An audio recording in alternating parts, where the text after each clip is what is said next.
coffee dreams and custard creams. Nice warm tea, we can feel stress-free. Soft voices and a lot of laughs. It's the Monday podcast. Hello, friends. My name's Chris, and I'm going to be making a podcast here today with my friend Dave. Oh, yeah, you all right? I've known Dave for 16 plus years. He's a very good friend of mine, and he's moved far away on the south coast. I miss him very much, so in order to connect with him, we're going to be making this every week so we can rekindle our friendship like a rusty marriage. I don't know why. I don't know. Marriages could get rusty. No, they right? can. No, that's a I think I've probably heard that, and if I haven't, it's a good analogy. It's a rusty marriage. Yeah, as long as it's not like in the bedroom terms, then it gets a bit gross and weird. But if it was just like in the normal way. Sometimes marriages get an excessive build-up of iron oxide, and you need to get rid of the iron oxide and rekindle the marriage. And that's what we're doing here with this podcast. We're soaking our marriage in Coca-Cola and then straight scrubbing it off. That's what is that good for rust? I know it's good for coins. Is it rust that gets on coins? The fans will have to tell us. Write in or text or how. We don't have anything yet. Yeah, no, we'll set something Find up. us. So Dave, me and Dave live far away, and I wanted to keep up our conversations, and it's going to be a bit more structured. I don't want to be one of those people like, hey, I got a podcast, and we're going to record a fair few of these in advance. So actually we are doing something regularly. But this is a new podcast called The Mundane with Chris and Dave, where we're going to be just every week, one of us is going to be sharing some fun facts about something a bit mundane. No more explosions, no more stuff going on in the news and going on in the world right now. This is especially exhausting if I tell you that we are recording this in October of 2020. So you can imagine the mood going on right now. And by the time this comes out, it will be definitely past November. That is true. So there is a chance that the world will be a completely different place.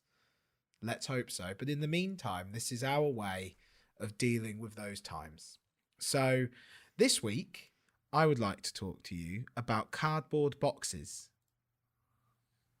Cardboard boxes? Yeah. So originally I was originally looking at boxes just in general. Yeah. And I thought, you know what?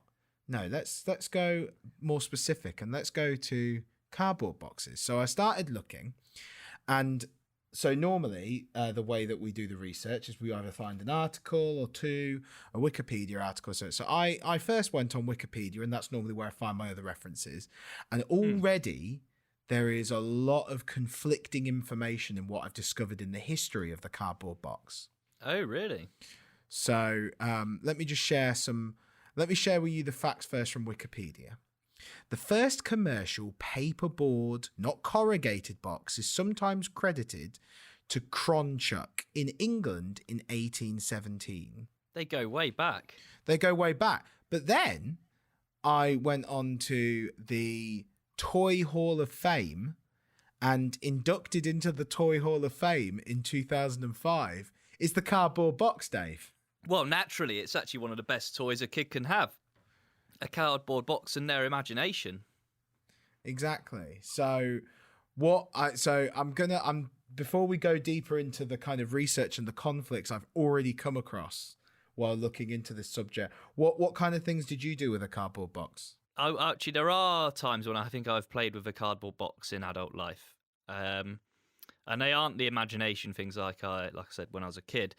But here at Crimson, we've ordered a fair few things in our time, and some of them have come in some quite large boxes. And I'd say actually the adult thing that I've done in cardboard boxes is to get in it, have someone close the lids.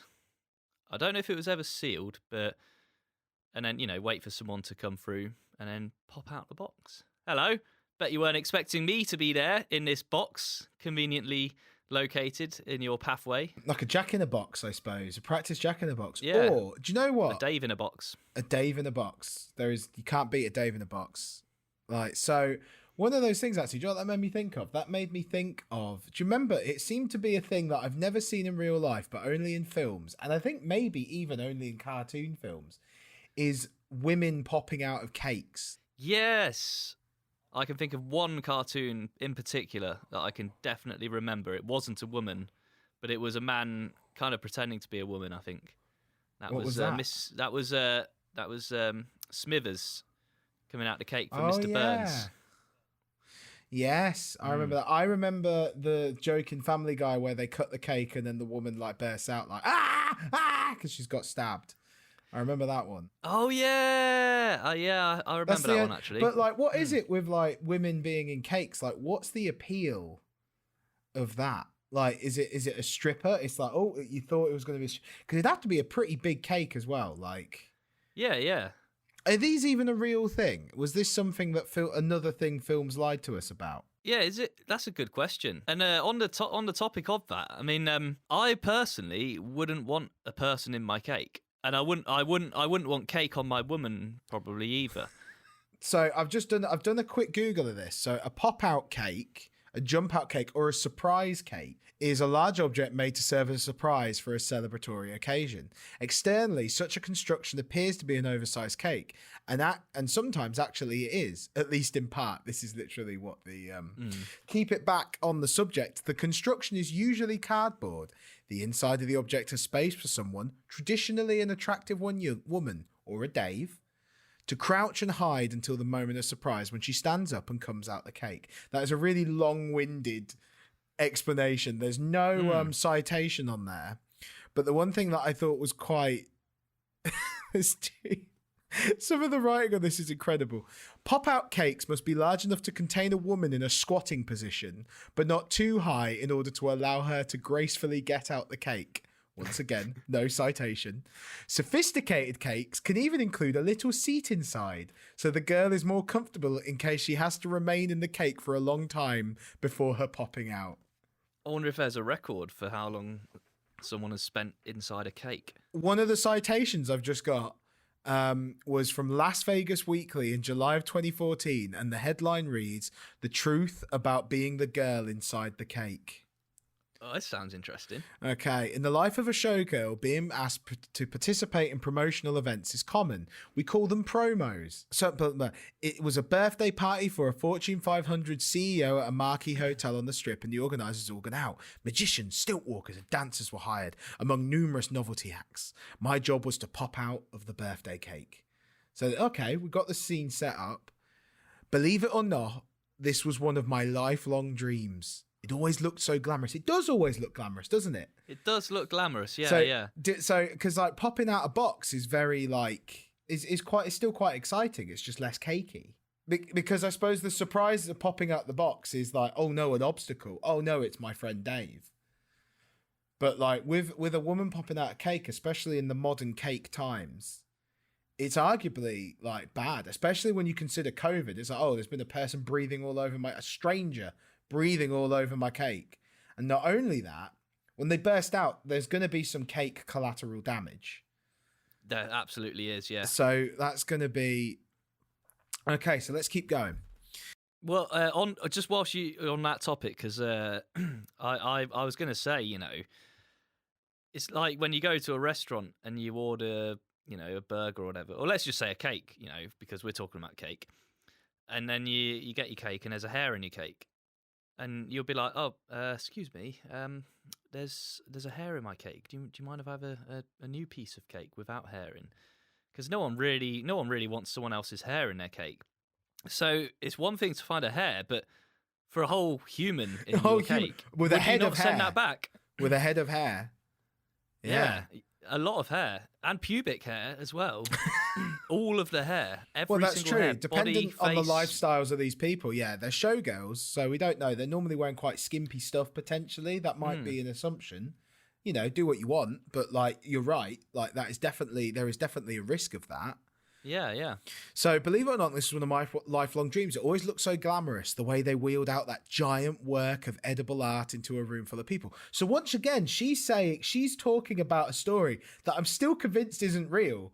Well, obviously it's real now that we know from this. But, like, where did she originally... Because there's no way she attended a party, potentially, where someone burst out of a cake. Then she must have seen it in the movies on TV. Exactly. Yeah. The way they wheeled out the girl in the edible work out for the people. Then, surprise, out popped a stunning, glittery showgirl. Glitter as well. You don't want glitter on your cake. That's like little chunks of... Oh, anyway, out popped a stunning, glittery showgirl for that very special birthday boy. Now that stunning, glittery showgirl was finally going to be me. I couldn't contain my excitement. I feel like there's a bad part to this story. I feel like there's going to be a twist as well. Yeah. A main street, because it's not going to be like, and I popped out a cake. It was actually pretty good. Everyone was like, well done. And that's the end of the article. And my dream came true. At the end. Yeah. A main stage was constructed with a huge video screen. I was to pop out of the cake on stage right before the presentation for the man of the hour. For the video presentation for the man of the hour. The cake arrived at our rehearsal, and it couldn't have looked even more resplendent than I could have ever imagined. It was the size of a smart car. It even had small then.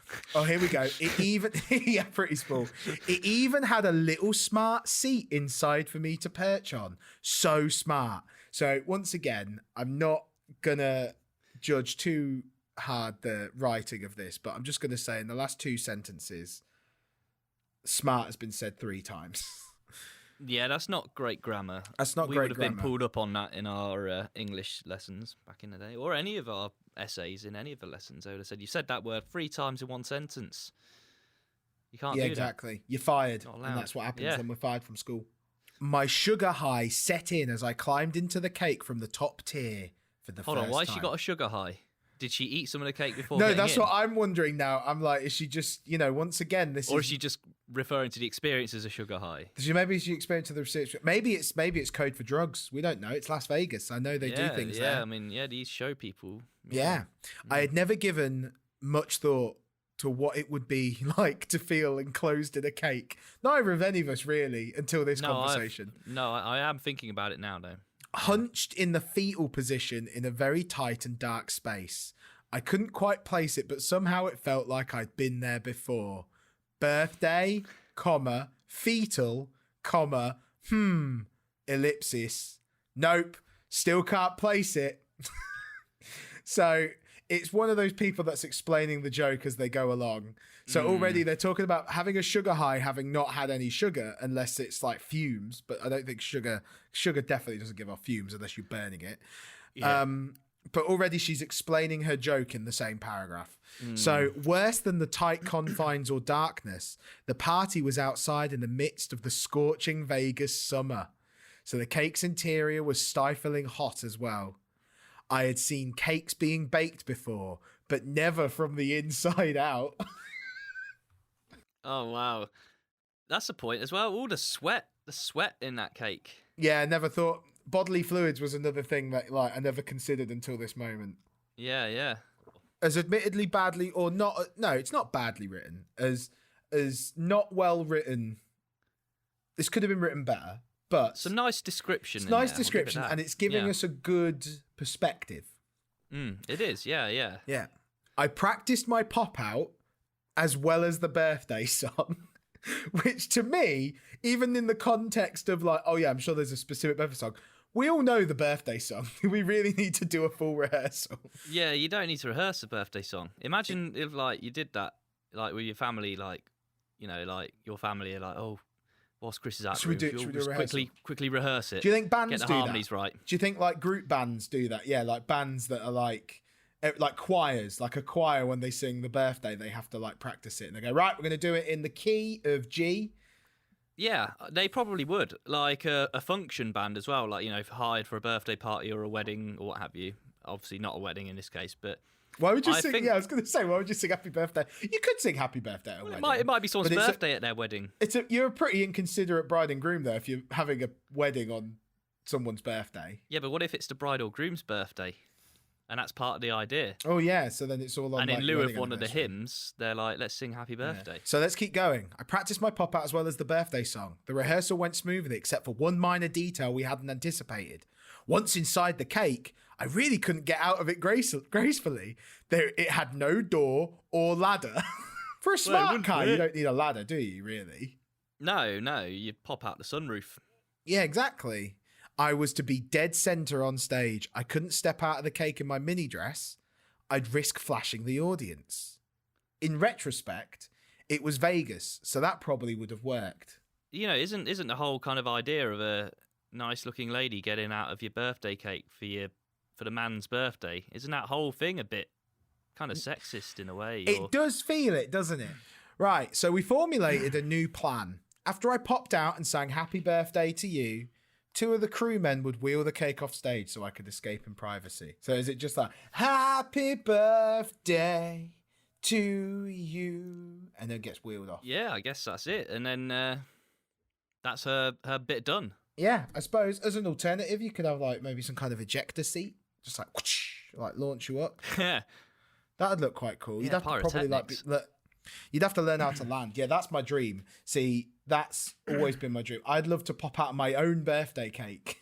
I'd like to have a doppelganger be me from the back, and they go, right, let's do the cake, and they wheel it out, and it's like they just see the back of me. They're like, happy birthday, and he goes, oh, Chris is being shy to you. Then I burst a happy birthday to me. Fireworks. Everyone's like, who the hell is that? They turn it round. All of a sudden, it's a stranger that just happens to have my face.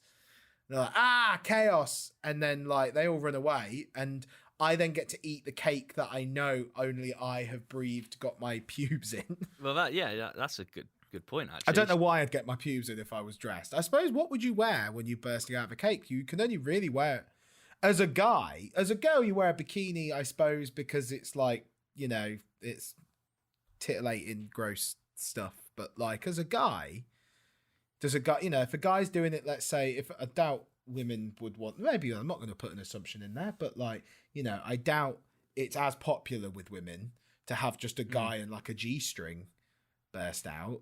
There's an even higher risk of pubes with a guy though bursting out of a cake. Yeah, I expect they would want one of those oily, muscular men that doesn't have a hair on their body, with wearing only a bow tie and a pair of Y fronts or something. Yeah, or a mankini. Or mankini, yeah. I can imagine that would be what they would go for, but the oil would get in the cake, unless they're covered in like actual margarine or something. Margarine, yeah. Cover them in butter. Nice old load of butter, because butter's nice. So we've got more on this story. Oh, we've not got too much more, but we do have more. Showtime rolled around, and I shimmied into the cake and squatted on my little chair. How do you shimmy into a cake? So there's like a little hatch. Is it a hat? Do you shimmy from the top? I always thought a shimmy is like a forwards motion thing. Like they cut like a piece out of the cake. She shimmied into that gap, and then they closed the gap. Yeah, for me, shimmy would be like forwards or sideways into the cake or something. Further research needed. I know. Well, she shimmied into the cake and squatted on my little chair. They sealed me. I tried to not move or sweat. I don't know how you actively try not to sweat, but there you go. Ask Prince Andrew. David, we can't. We can't do that. Oh, damn it. No, of course we can't. I can't swear. It's not a swear word. It's not a swear word. Soon they wheeled me on stage. I could hear the intro music start. I burst out of the cake with all the enthusiasm of a kid opening her presents on Christmas. Bit of a weird simile there. When you really think, metaphor. Bit of a weird metaphor there.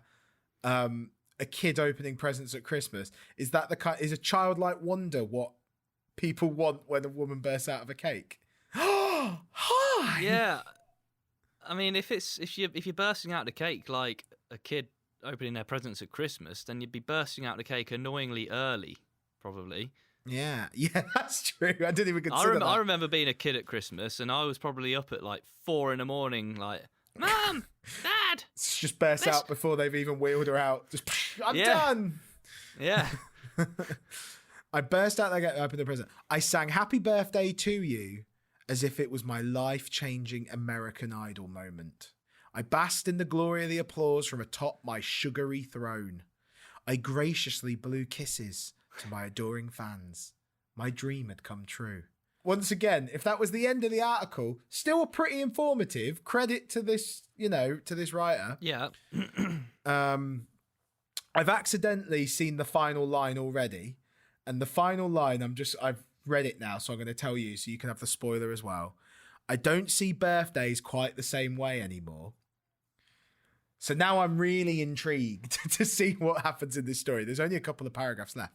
What? Yeah, what happened? Exactly what happened between those paragraphs. Okay. Then applause began to die down. All right, fellas, I thought to myself. Wheel me off the stage. I'm done with my performance. It's time to cue the video. She says she thought that to herself. So she's just standing there thinking quite intently. Why is she talking to these people directly in her thoughts? Anyway, I waited patiently, but still no sign of the crew. Yeah, because you're thinking about them. You're not. Anyway, finally, they began wheeling me away. Okay, they just appeared. But then, there's a problem with the video screen. They need to fix it. They're leaving me at the side of the stage. The video is starting. I can't just climb out the cake now. I'll be in front of the video that is playing. My dreamy moment had turned into sheer humiliation. I slowly slinked back down into the cake. Had they forgotten about me? The beautiful cake now felt like a sweltering dungeon. I twiddled my thumbs as the video continued with no idea how long it might go on. I had no way of communicating. I was stuck in a sugar-frosted tomb, wondering if anyone would ever remember me. So this is... But once again, surely she's burst out. There's like a sunroof. Hours later, it was probably 10 minutes. No. So... Hours later. One was it? Yeah, exactly. Have we got an unreliable narrator here? Is this what this is? Sounds like it. After about 10 minutes, the video finished and I breathed a sigh of relief. I was finally going to get out of this effing cake. I sat up and peeked my head above the top tier to see if anyone was coming to rescue me. Then I heard the MC announce it was time for speeches. I slowly sank down into my seat of resignation. I wanted to cry. I was never getting out. Oh no. The speeches went on for what? It's not a pavlova. It's not a pavlova, Dave. Palaver. I know. I was doing. I'm sorry. You good. That was the good. speeches went on for what I was told was another half an hour. I must have passed out. I awoke to what looked like the hand of God guiding me to the light and out of my pastry prison. Now it's pastry. It's a pastry prison. What so she's in a pasty? She's in a giant pasty in Las Vegas. A giant Cornish pasty. I mean, I'd be in a pie, I think, if it was my birthday So pie. funnily enough, that you said, let me finish this actually and we'll get to that. Yeah. After the rescue, I expected a long story from one of the crew. We had a myriad of reasons as to why they weren't able to let me out. But instead he said, we forgot. Well, at least he's honest. I don't see birthdays quite the same way anymore. So funny that you say about being in a pasty or a pie. So apparently that was where it started. Oh, really? So a girl in the dinner pie was a known thing. So once again, okay. So this article here, now written in 2015. So once again, also written by a woman, I'm assuming. That is an assumption. Kelly Robinson. Written by a lady. Almost everyone has seen depicted the bizarre bachelor party tradition of a scantily clad woman jumping out of a giant cake. It turns up most often in decade-old films, TV shows, and comics, and still persists today in lavish Vegas shindigs. She goes on to say that it actually happens in the Sims house party. So apparently it started off with the ancient Romans stuffing animals into each other. What? And so, like a turducken. Into each other? Oh, right. Sorry. Yeah, dead animals. No, I thought you meant Caesar and Alexander were stuffing animals into each other. No. No. So they're stuffing animals into other animals. Dead, pre-killed animals, not live. Good. That's good. So that a guest might carve into the belly of a cow to find an entire roasted pig inside. Inside the pig, a lamb, a rabbit, a chicken, and a mouse. I thought that said moose. I was like, that would be insane to get a moose inside of a cow. Yeah, but beyond cooked animals, Petronius wrote of dishes staged to make the animals appear as if they were still alive. Fish arranged as if they were literally swimming in a sea of sauce, and a rabbit with a fowl's wings attached, posed to look like the mythical Pegasus. The trend continued into the 1600s with famous families like the Dermarki surprising guests with live birds in pastry crusts for a wedding party. Robert May, author of a 1660 British cookbook, describes how birds would tend to flap about and seek the light, extinguishing all the castles, and the hopping frogs would cause the ladies to shriek, creating a diverting hurly-burly amongst the guests in the dark. The phenomenon ultimately may have inspired the nursery rhyme Sing a Song of Sixpence, in which 24 blackbirds are presented in a dish to the king. Today the practice lives on, in a way the form of pie birds, small ceramic birds placed in pies to allow steam to escape. Have you ever heard of a pie bird? No, I mean, the concept of putting something in a pie to let steam escape seems familiar. Although I thought most people would just put a couple of slits in the pastry at the top. Yeah, well, maybe that's it. So even though the live bird pie trend ultimately fizzled out, some royals hardly missed it, and they're taking it to the next level. At a banquet hosted by famed French engineer Philip Le Bon amongst the Monet This is a much better written article. Among the many ostentatious entremets was an enormous meat pie. Oh my God, Dave, you're going to love this. Okay, I'm excited now. All right. I'm going to cut to this, right? So at a banquet formed by the famed French engineer Philip Le Bon, he apparently made an enormous meat pie containing 28 musicians who played as the giant crust was opened. Oh, brilliant. What, it was just like an orchestra in a pie? For 26, yeah. So this was in This is in the 1600s. Well, it must have been an orchestra or like a medieval band. All I can imagine is the Star Wars canteen song. As they come out the pie. Yeah, it's all filtered first. So I wonder, is it... So 26 people inside a pie. That's going to get sweaty. 26 people inside a room. Pies are usually hot as well. Yeah, like we as in your studio, we've had 6 people in a room and it's been sweltering. Imagine 26 musicians in a giant pie. No air conditioning back then. No either. air conditioning back not in 1600. It said that it was a meat pie, but is the meat actual meat or is the meat the orchestra? Or are they going to eat the orchestra? Are they going to eat the orchestra? I don't know. Or are they just sort of kind of passing it off like, well, there's meat in the pie. There are humans and they are made of meat and they're in the pie, so technically it's a meat pie. I'm not fobbing you off kind of thing. Exactly. So, by the 1800s, the humans buried in pastry seemed to be limited to attractive women, as some of the most decadent parties of the era were those given by wealthy men to entertain other important males while their wives stayed at home. One of those hosts was Stanford White, a rich architect who threw a debauched dinner party in New York City in 1895 for a gathering of other distinguished men, including Nikola Tesla. So Nikola Tesla saw a woman dive out of a pie. Imagine being the person that invented that. Just the person that's like, you know what? It'd be well funny if I had like a pie and like a hot woman popped out. Jim, you're a genius. It probably was invented by a man, wasn't it? It sounds like the sort of thing a bloke would come up with. Like, yeah, it does. Let's get a nice-looking woman, put her in a pie, and then she'll jump out at the right moment, and all of my mates will be well impressed. I don't know why they had a Yorkshire accent there. But... So this is now, it's getting a bit dark now. So the feature of the attraction of the dinner party, this is the same party, was an enormous pie, out of which, according to famed model Evelyn Nesbit, popped a 15 or 16-year-old beauty, wearing only a piece of see-through gauze. Ooh. The Dark Ages. Yeah, in the 1800s. Along with the girl, Nesbit reported there were a lot of birds, which I'm assuming is actual birds and not her being British talking about women. Yeah, probably not. That when the lady jumped out, they all flew over the room. Nesbit also later reported that I told Mr. White that I'd heard that he ruined the girl that night, but he only laughed. Ugh.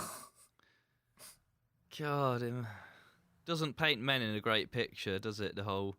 Oh, this goes even worse. Oh my god.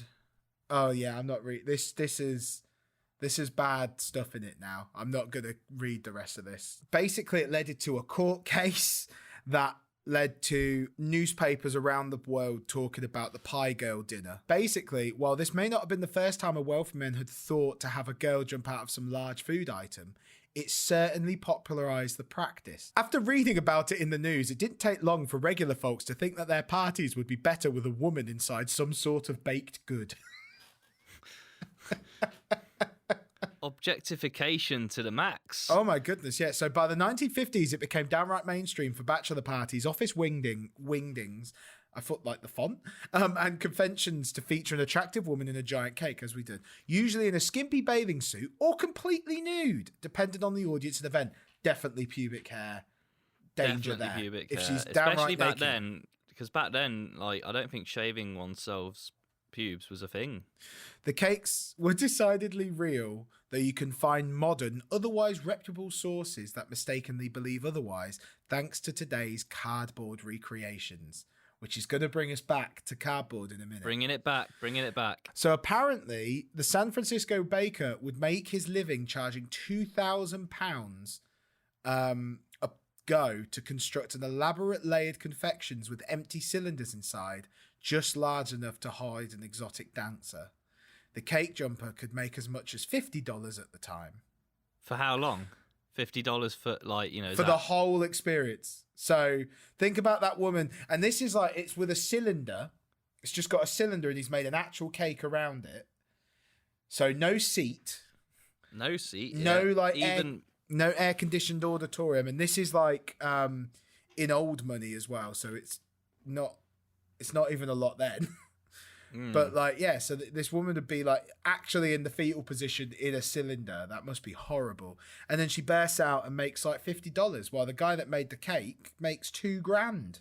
By the end of the 1970s, the popularity of women inside cakes faded as equal rights gained steam.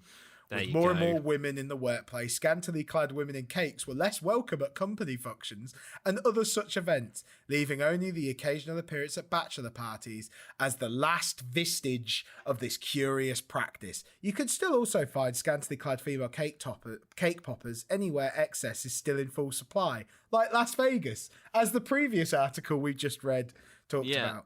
Very much so. And lavish handiwork is no longer needed. It's as simple as hiring a stripper and purchasing a cheap cardboard cake-shaped structure. Like the ceramic pie birds that are only a symbol of elaborate banquets of kings, the cardboard cakes are just remnants, the merest hint of the excess and decadence that inspired them. This is a fantastic article. That's a lovely description. This is a brilliant. So we've gone from like, yeah, people being in cakes, people in that. So actually, it was originally in pies and was actually in real cakes with small cylinders. And now we're at a point where it's all cardboard. The power of the cardboard box. So this brings it back, Dave, to you being in the cardboard box and bursting out. My objective was to scare and shock, which I suspect the birthday cake was. It's not. Wait, no. I mean, actually, it probably did shock some. In modern times, to be honest, if I had a girl pop out of a cake, I would be terrified. I'd be like, what's wrong? Why are you here? Are you okay? Did someone lock you in a cake? You're not coming to my party next week then? So on the Wikipedia page for cardboard boxes, to bring it back, I just want to talk a bit about this conflict that's bothered me. So in the Wikipedia article, it says, the Scottish-born Robert Gare invented the pre-cut cardboard or paperboard box in 1890. So at this point, we have had tons of pop-out cakes of people being baked in pies and everything. So he invented, like, you know, the flat peaches that you manufacture in bulk that then pop out into cardboard boxes. And apparently his invention came as the result of an accident. He was a Brooklyn printer and paper bag maker during the 1870s, and one day, while he was printing an order of seed bags, a metal ruler usually used to crease bags shifted in position and cut them. Gare discovered that by cutting and creasing in one operation, he could make prefabricated paperboard boxes. That's a game changer, that is. Exactly. You know, yeah. That's when the industrial process probably began. I'm gonna guess. So that's when the industrial. industrial process in 1890, and as we discussed at the start, in France, 1840 for transporting moth and its eggs by silk manufacturers. But then I go to the National Toy Hall of Fame and talked about, also interestingly, inducted, as I said before, inducted the cardboard box in 2005. So we've had cardboard boxes and they've been pretty fun the whole time. Like, it took a long time for them to get their thing. So let me read the first sentence. This is a tiny article, but the first sentence is, the Chinese invented cardboard in the 1600s. So already this clashes entirely with the Wikipedia article. Obviously, this is now just a straight up article, so it doesn't even have a citation. So I don't know how true that is. But like, what are we defining as cardboard then? Because paper, there's paper, and then when paper gets thicker, it becomes card, right? Or cardboard, or is cardboard a different thing to card? It's pleated paper in the form of a corrugated board. Right, so the corrugation is important. Yep, that initially served as lining for men's hats. So you can be cardboard, you can be card, but to become cardboard, it's all about that corrugation. See, there you go. I've learnt a thing there. And then a thing that's inconsistent is that on this, it talks about Robert Gare produced the really efficient cardboard box in 1879, but it says American Robert Gare. So now I don't know who to believe. Is he American? Is he Scottish? And apparently he did it in England. So I don't know now. This is a really uninformative podcast. So that brings us... So not only did we cover cardboard boxes today, and by cardboard boxes I mean basically found 5 sentences that disputed, but we did go down a really nice deep rabbit hole on the history of pop-out cakes, which I actually found really fascinating. So, it is actually, yeah. I mean, I learnt some new things, and I've never thought in depth about pop-out cakes. Yeah, so there you go. So, if you are in a pop-out cake or you do get one and it's not made out of cardboard, check for pubes. And what you said, like, if you are in a cardboard, if you're listening right now from inside a cardboard cake, send us a message. Godspeed Send to us you. an